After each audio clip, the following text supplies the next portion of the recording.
Today, we're going to talk about a game that I've been waiting to play for quite some time. A game about second chances and facing overwhelming odds to stand victorious. It's one of the best games about a sword-wielding samurai I've ever seen. So it's finally time. Let's discuss why you need to play Katana Zero. Devolver Digital has been on a massive streak of releasing cream-of-the-crop games lately, and Katana Zero fits right in alongside them. You play as a no-nonsense hitman who takes contract kills from a shady government agency. And let's just say you're really good at your job. There's huge Hotline Miami vibes here, with the bright neon aesthetic, catchy electronic music, and VHS tape-style menus and overlays. Of course, there's the whole decimating warehouses of baddies and tons of gratuitous violence thing too. But I would argue that Katana Zero does almost everything Hotline Miami did even better. Let's break that down a little bit.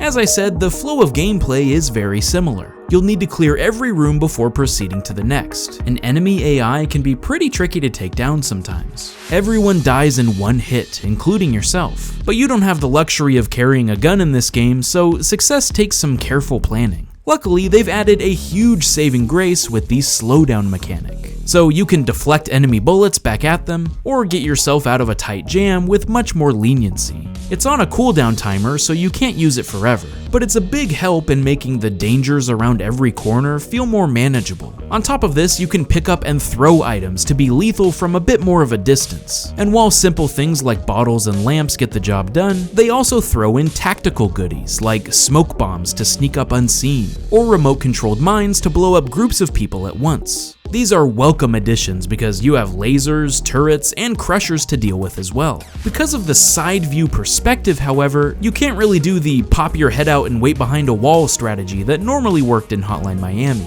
Once a henchman is aware of your presence, it's pretty hard to lose them, and you either have to think fast or use the environment to your advantage. Most of the time, going in guns a-blazing isn't the best option here. Of course, fast respawns is the name of the game, so it never feels slow or frustrating when you inevitably get slaughtered. Katana Zero is pretty tough, but I definitely wouldn't call it cheap or impossible. It's just the right amount of challenge. What I think really sells this satisfying gameplay loop is the developer's attention to detail in the incredible art style. I first heard about Katana Zero back when Owlboy came out, and they listed it as an upcoming high-bit era game on their website. And even then I remember thinking it looked gorgeous. But the flashy attack animations aren't the only thing that sets it apart. Even their ability to use dynamic lighting depending on the situation, or show sprawling landscapes help Katana Zero to feel like a cut above. The game will keep switching up the set pieces too, so it never gets stale, and you're always looking forward to what crazy locations it'll take you to next. Hotline Miami was known for its addictive and responsive gameplay, but it really didn't look that fantastic, and the story was an absolute mess. Here, it really feels like this is what the genre can be capable of, and it also utilizes its visuals to tell a gripping narrative. I think I'd have to put this story on the level of Iconoclasts, where you wouldn't really expect that much depth and nuance out of an indie game, but it somehow rivals that of AAAs with inflated budgets. The unnamed protagonist suffers from nightmares, but gets treatment from his psychiatrist who injects him with a drug called Chronos, which you find out as the story progresses explains why you're able to slow down time, and even retry each level if you fail. It essentially allows you to time travel, and this is a cool way to explain mechanics within the game's world, but it also is used to drive the story forward. There's a section where you're trying to get into the VIP area of a casino, but you need a ton of chips to be allowed in. So you can play a roulette wheel and manipulate time to make sure you win every bet. If you guess wrong, you can just rewind until you clean out the dealer. It's a clever concept and really adds some crazy twists later on that I won't spoil. It makes for an overall much more coherent and enjoyable experience, because there's something you're working toward, not just clearing out buildings for the heck of it. The dialogue will have multiple options depending on how fast you answer, and you can change conversations or even alter how the game will play out based on how you respond.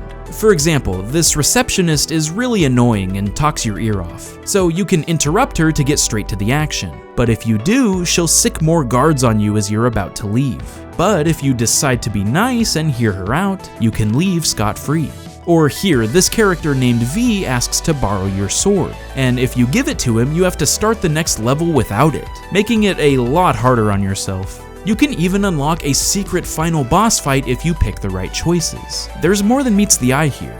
You'll get different targets throughout the game, but eventually you realize there's a much deeper conspiracy going on. And because of the nature of your nightmares, sometimes you question what's actually reality or not. It's a trippy game, but as I said, much easier to follow than Hotline's convoluted exchanges. And you actually meet characters that you care about along the way, and want to see how it all turns out in the end. If there's anything that isn't quite as good as its influences, it's the soundtrack. But that's kind of like comparing a 9 to a perfect 10. Hotline Miami has some of the best video game music of all time. Katana Zero still has some real danceable tunes, especially the one in the Chinatown level. I also love that your character puts his headphones on before he gets down to business in a stage. What is this, Baby Driver? There's even secrets to unlock after beating the game, and a pseudo New Game Plus mode where you can use different swords you've earned to change up how to tackle various obstacles. I will say it's a little on the short side, but this bonus content drastically adds to its replayability. I can't recommend Katana Zero enough. It's a unique experience that really refines the brutal difficulty we've seen in other indie classics. So if you're into neo-noir style adventures with lots of twists and turns, as well as cosplay-wearing ninja renegades, then you need to play Katana Zero. Hey, thanks so much for watching. If you're really liking what you're seeing from this channel, consider chipping in on Patreon. You'll gain access to all kinds of extra content, like updates on current projects, newsletters of underrated games I recommend, or even getting a special shout out like Josh J, because when things seem gray, he just brightens my day. I'll see you guys next time. Stay frosty, my friends.